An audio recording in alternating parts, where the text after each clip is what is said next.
Hi friends, welcome to my channel. আজকে আমার video আমাদের বাড়িতে যে ছোট্ট বাচ্চাগুলো আছে যাদের বয়স 2-2.5 বছর, তাদের আমরা কিভাবে লেখা শেখাবো। একদম প্রথমে লেখা স্টার্ট করতে গেলে তাদের আমরা কিভাবে শেখাবো। এখন বাচ্চাদের লেখা শেখানো খুবই সমস্যা, তারা পড়তে বসতে চায় না। এই সমস্যাটার মধ্যে দিয়ে কম বেশি সব বাবা মাই যায়। আমি আমার ছেলেকে যেভাবে লেখা শিখিয়েছি, আমি আপনাদের সামনে সেই পদ্ধতিটাকেই বলতে চলেছি। আপনারা প্লিজ ভালো করে সবাই দেখবেন ভিডিওটা পুরো। প্রথমেই আমি ধরে নিচ্ছি যে আপনাদের ছোট বাচ্চাটা কিছুই লিখতে পারে না, একদম প্রথমে সে লেখা শুরু করছে, সে কিছুই পারে না লিখতে। একদম আমাদের প্রথম কাজ হবে ওদের কাছে এই রকম ক্রেয়নের যে কালার পেন্সিলগুলো হয়, যে এই রকম ধরনের এই পেন্সিলগুলো ওদের হাতে দিয়ে দেবেন। ওরা এই পেন্সিলগুলো নিয়ে যেখানে সেখানে এরকমভাবে দাগ টানবে। আর যখন ওরা এরকমভাবে দাগ টানবে তখন আমাদের খেয়াল রাখতে হবে যে ওরা যেন এই কালার পেন্সিলটাকে এইরকম 3টে আঙুল দিয়ে সুন্দর করে ধরে। আমি অনেক বাচ্চাকে দেখেছি সব এরকম করে উল্টো পাল্টা করে ধরে। এর ফলে কি হয়, তাদের পরবর্তীকালে হাতের লেখাটা ভালো হয় না। আর হাতের লেখাটা ভালো করতে গেলে প্রথমে দরকার হচ্ছে পেন্সিলটাকে সুন্দর করে ধরা হাত দিয়ে। এবার যখন সবসময় আপনার বাচ্চা যখন আর কি পেন্সিল ধরবে, তখন আপনি খেয়াল করবেন সেই জন্য 3টে আঙ্গুল দিয়ে এইভাবে শক্ত করে ধরে, আর যেখানে সেখানে যা ইচ্ছা এরকমভাবে দাগ দেবে। এতে কি হবে, ওদের যে আঙ্গুলের 3টে আঙ্গুলের যে আমাদের টিপটা, এই আঙ্গুলের টিপগুলো একটু শক্ত হবে। এরপরে যখন সে পেন্সিল ধরা এরকম সারা জায়গায় কালার করা শিখে যাবে, তখন কি করবেন, তখন ওকে একটা করে মনে করেন একটা স্কোয়ার করে দিলেন, একটা এরকম সার্কেল করে দিলেন। এইবার বলবেন এর ভেতরে এইভাবে দাগ কালার করতে, কালার যেন এর দাগের বাইরে কখনো না চলে যায়, সেইভাবে ওদের কালার করতে হবে। এইভাবে ওরা আনন্দও পাবে আর খেলার ছলে ওদের কালারও করা হয়ে যাবে। কালারগুলো ওরা চিনতে পারবে, কোনটা কি কালার সেটাও ওরা খুব ভালোভাবে চিনবে। এই পেন্সিল ধরা, কালার করা এগুলো শেখা হয়ে যাওয়ার পর আমাদের বাচ্চাদের 4টে স্টেপ শেখাতে হবে। সেটা হচ্ছে স্ট্যান্ডিং লাইন। স্ট্যান্ডিং লাইনটা কেমন, এই যে এরকম সোজা দাগ। স্লিপিং লাইনটা এই যে এইরকম দাগ।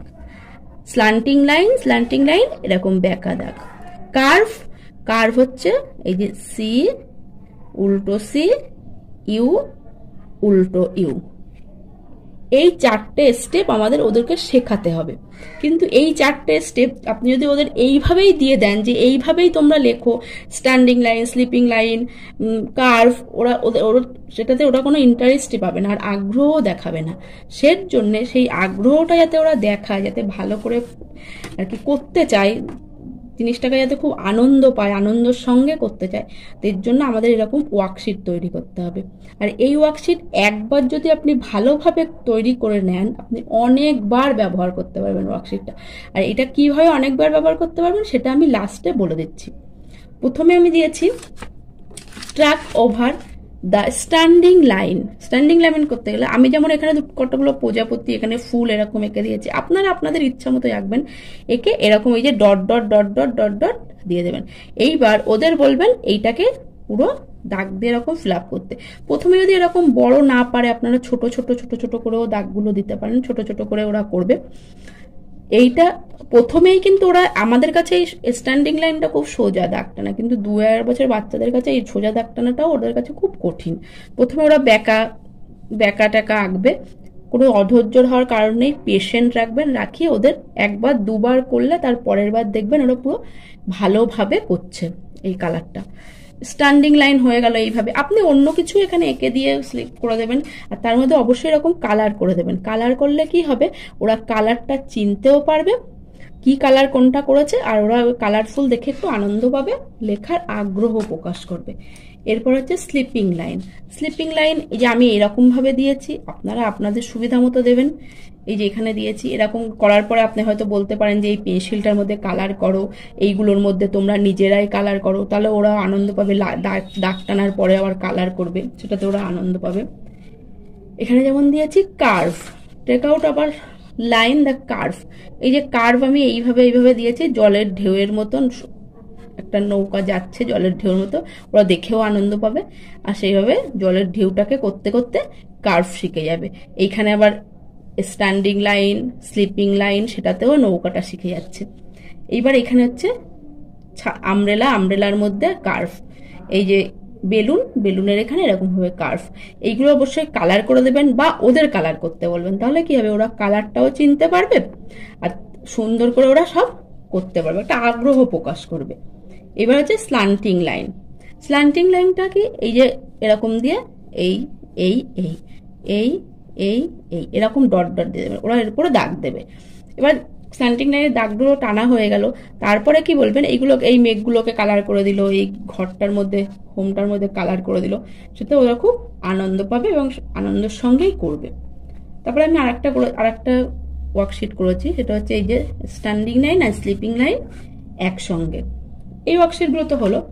এইবার যদি এরকম ভাবে এরকম আঁকতে বা এরকম করতে আপনাদের অসুবিধা হয়, খুব মানে কি মনে হয়, করার অসুবিধা মনে হয়, তখন আপনারা এরকম ছোট ছোটও করতে পারেন। এখানে একটা সার্কেল করলেন, এখানে একটা সার্কেল করলেন, করে এরকম ডট ডট, এই সার্কেলগুলোর মধ্যে অবশ্যই কালারফুল করতে হবে। সার্কেলগুলোতে কালারফুল করলে কি হবে, ওরা এটাকে আনন্দ পাবে, কালারফুল জিনিস দেখে কালারটাও ওরা চিনতে পারবে। এটা এক এক রকম কালার করে দিলে কি হবে, কালারটাও ওরা চিনতে পারবে। আর লাইনটা টানা তো শিখেই গেল, আর কালারটাও চিনে ফেললো। এই যে স্লিপিং লাইন, এই যে স্ট্যান্ডিং লাইন ছোট ছোট দিয়েছি আমি, আবার এই যে স্ট্যান্ডিং স্লিপিং এরকম উল্টো উল্টো লাইন, এরকমও আপনারা এই প্রসেসটাও করতে পারেন। তারপর হচ্ছে এরকম ভাবে দিয়েছি স্লিপিং লাইন, এখানেও দিয়েছি এই যে এই এখানে কার্ভ, এরকম। এগুলো সবই আপনারা আপনাদের মতন করেও আপনারা করে নিতে পারেন, করে নিয়ে ওদের করাতে পারেন। এতে কি হবে, ওরা খুব আনন্দও পাবে করতে আর ওদের ভালো লাগবে করতে। এইবার এই ওয়ার্কশিটগুলো তো বারবার করা সম্ভব নয়, বারবার কারো তৈরি করা সম্ভব নয়। এবার একবার আপনি ভালো করে ওয়ার্কশিটগুলোকে তৈরি করে নেবেন। তৈরি করে নেওয়ার পরে এগুলোকে আবার ব্যবহার করা যাবে কিভাবে, এইরকম যদি চ্যানেল ফাইল আপনাদের বাড়ি থাকে, তাহলে তো চ্যানেল ফাইলের ভেতরে এটাকে এইভাবে পেপারটাকে দিয়ে দেবেন, দিয়ে ওদের বলবেন এর উপরে দাগ থাকতে। আর চ্যানেল ফাইল যদি আপনাদের নাও থাকে, কোনো সমস্যা নেই। আপনার চ্যানেল ফাইল যদি না থাকে, তাহলে কি করবেন, এই যে আমরা জামা কাপড় কেনার সময় যে প্যাকেটগুলো পাই না, এই যে ট্রান্সপারেন্ট যে প্যাকেটগুলো, বা ট্রান্সপারেন্ট প্যাকেট কিনতেও পাওয়া যায়। এই ট্রান্সপারেন্ট কেনার কোনো দরকার নেই, বাড়িতে যে জামা কাপড় রাখার এই ট্রান্সপারেন্ট প্যাকেটগুলো থাকে, এই প্যাকেটগুলোর মধ্যে এই ওয়ার্কশিটটাকে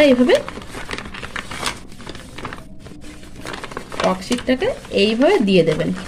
দিয়ে দেওয়ার পরে কি হবে,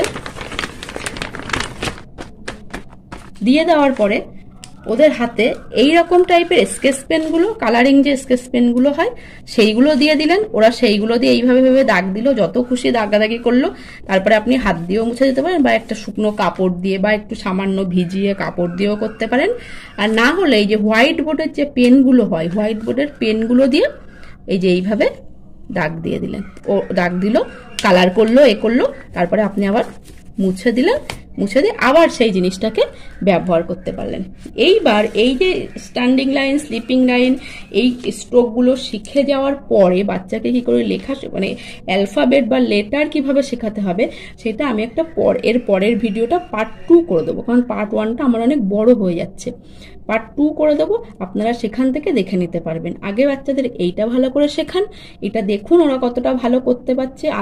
সবসময় আনন্দের সঙ্গে করাবেন, খেলার ছলে করাবেন, তাহলে ওদের কাছেও বোরিং মনে হবে না, ওরাও খুব আনন্দ করে করে এগুলো করতে চাইবে, বারবার করতে চাইবে।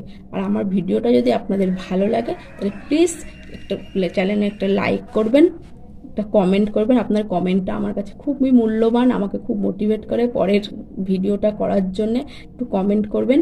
আর যদি আপনাদের কাছে এই ভিডিওগুলো হেল্পফুল মনে হয়, তাহলে প্লিজ আমার চ্যানেলটা একটু সাবস্ক্রাইব করবেন। ধন্যবাদ।